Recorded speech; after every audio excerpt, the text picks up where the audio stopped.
قل ادعوا الله أو ادعوا الرحمن أيما تدعوا فله الأسماء الحسنى۔ اسماء الحسنہ کے سلسلے میں ہم آج جو دو نام دیکھیں گے وہ الظاہر اور الباطن ہیں۔ یہ دونوں نام ایک دوسرے کی ضد ہیں اور ایک دوسرے کے ساتھ جڑے ہوئے بھی ہیں۔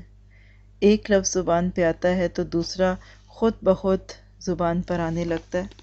الظاہر کا مطلب ہے سب سے بڑھ کر ظاہر، سب سے زیادہ کلیئر، پرومیننٹ، ظہور سے جو ظاہر ہو جاتا ہے۔ اور الباطن بطن سے ہے، سب سے زیادہ مخفی، سب سے زیادہ چھپا ہوا۔ وہ سب سے زیادہ ظاہر بھی ہے اور سب سے زیادہ چھپا ہوا بھی ہے۔ اس نے اس کائنات کے اندر ہر چیز کے اوپر اپنا ظہور ڈال دیا۔ آپ کہیں گے کہ اللہ کی ذات تو نہیں دکھتی، ہم نے تو نہیں اس کو دیکھا، تو اللہ تعالیٰ تو کہتے ہیں کہ میں ظاہر ہوں۔ تو اگر اللہ تعالیٰ کو دیکھنا ہے نا تو باہر نکل کے درختوں کے پتوں کو دیکھ لیں، زمین پہ لگی ہوئی گھاس کو دیکھ لیں، پھول کی پتیوں کو دیکھ لیں، بہتے ہوئے پانی کو دیکھ لیں، دوڑتے ہوئے جانوروں کو دیکھ لیں۔ ہر چیز پہ اس نے اپنی سٹیمپ لگائی ہوئی ہے۔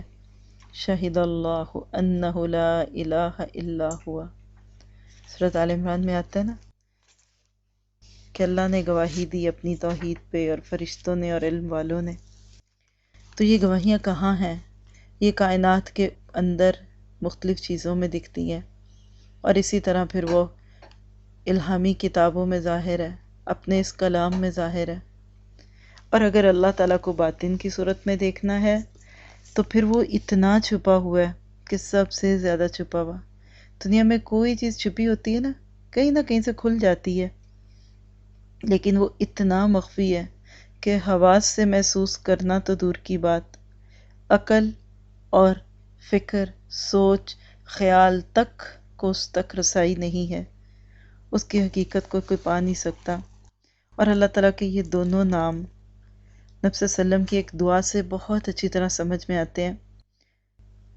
مسلم، ترمذی، بہقی اور امام احمد کی یہ روایت ہے، حضرت ابو ہریرہ سے بھی ہے، اسی طرح ایک روایت ابو یعلا میں مسند حضرت عائشہ سے بھی ہے کہ آپ یہ دعا کیا کرتے تھے، انت الاول فلیس قبلک شیء، تو ہی پہلا ہے، کوئی تجھ سے پہلے نہیں،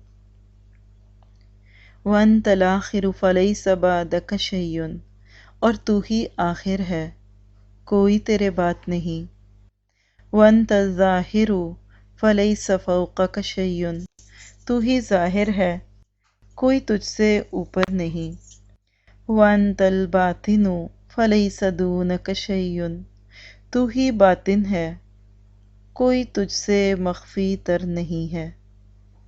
یہ ہے اللہ تعالیٰ کا تعارف۔ اور سورۃ حدید کی جو تیسری آیت ہے نا اس میں بھی یہ سارے نام آتے ہیں۔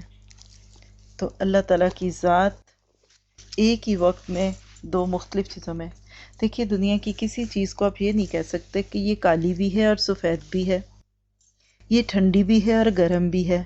یہ ایک عجیب سا نقطہ دیکھیے گا، جو ناموں کے پیئرز آج کل ہم دیکھ رہے ہیں کہ کوئی چیز یا ٹھنڈ، اگر آپ اورنج کو لیں باہر سے دیکھیں گے تو کیسا لگے گا؟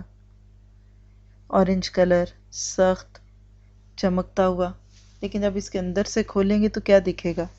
جوسی، نسبتاً پھیکے رنگ کا۔ کیلے کو دیکھیے، اوپر سے دیکھیں گے تو کیسا لگے گا؟ اندر کیا ہوتا ہے؟ اگر کسی انسان نے یہ چیزیں اندر سے نہ دیکھی ہوں تو اس کو حیرت ہوگی نا۔ تربوز کو دیکھ لیں، باہر سے کیا دکھتا ہے اور اندر سے کیسا ہوتا ہے؟ بادام اور اخروٹ کو دیکھ لیجئے، اندر کیا نکلتا ہے؟ مختلف ہے نا۔ تو کیا پتہ چلا کہ چیزوں کا ظاہر جو کچھ اور ہوتا ہے، باطن کچھ اور دکھتا ہے۔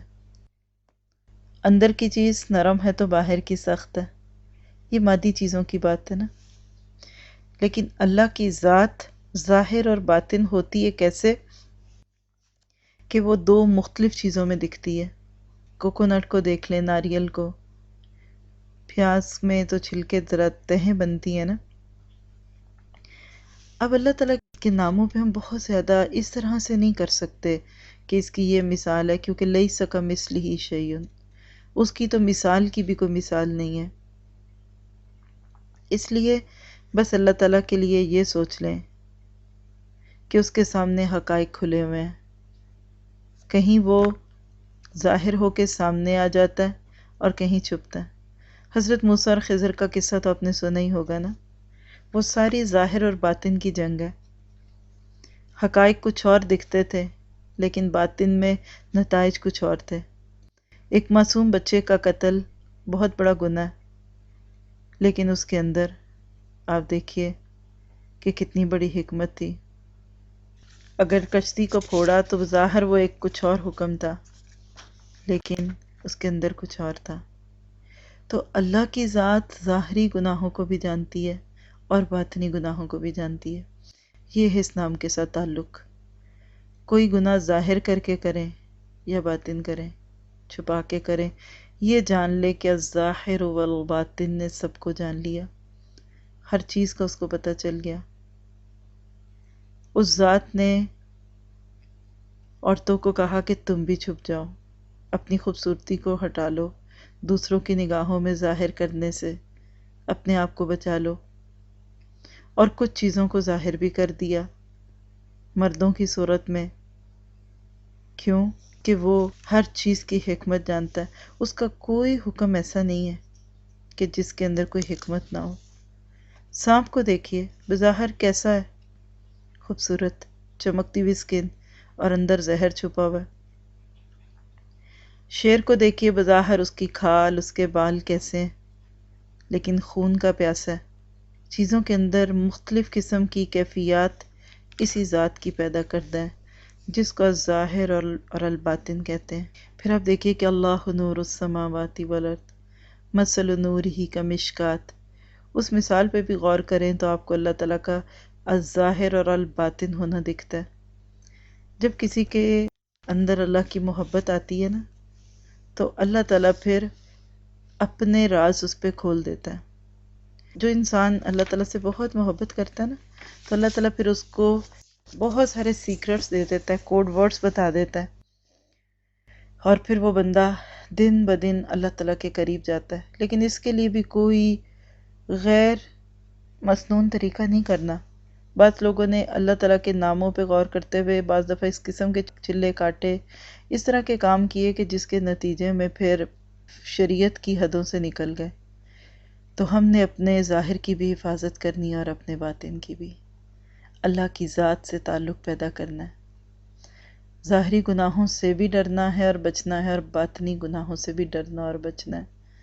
اللہ تعالیٰ سے دعا ہے کہ وہ ہمارے ظاہر کو ہمارے باطن سے زیادہ اور ہمارے باطن کو ہمارے ظاہر سے زیادہ خوبصورت کر دے. نبی صلی اللہ علیہ وسلم کی دعاؤں میں سے بھی ایک دعا ہے کہ اللہ میرے اس باطن کو میرے ظاہر سے زیادہ خوبصورت کر دے. ہم ظاہری چمک دھمک کو دیکھتے ہیں نا، اللہ تعالیٰ ہمیں باطنی طور پہ خوبصورت کرنا چاہتا ہے. تو اللہ تعالیٰ سے دعا ہے کہ ہم اپنی حفاظت کر سکیں.